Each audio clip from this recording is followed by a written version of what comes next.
And I thought it was important that the broadest audience possible would hear the dramatic findings that we found about Iran's secret nuclear weapons program. Michael Hayden, whom you know, the former head of the CIA and the NSA, says he didn't learn anything new.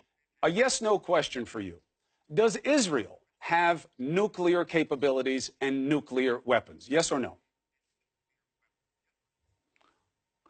We've always said that we won't be the first to introduce it, so we haven't introduced it. But that's not an answer to the question. Do you have them or do you not? Of any country.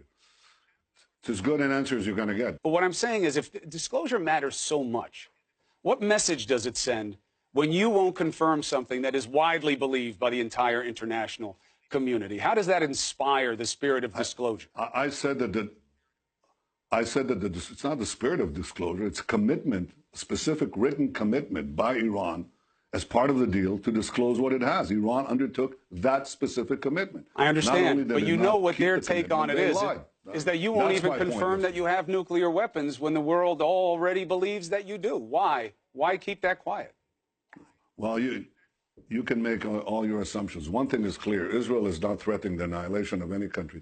And as time passes, Iran will get a nuclear arsenal. So now you hear other countries in the region saying, we want nuclear weapons too. Or rather, we want unlimited enrichment, nuclear enrichment of uranium the way Iran gave it. If Iran has it, why shouldn't we have it? So in fact, what this thing is doing, nobody said that about Israel. You may think about Israel what you want for decades. Nobody cared.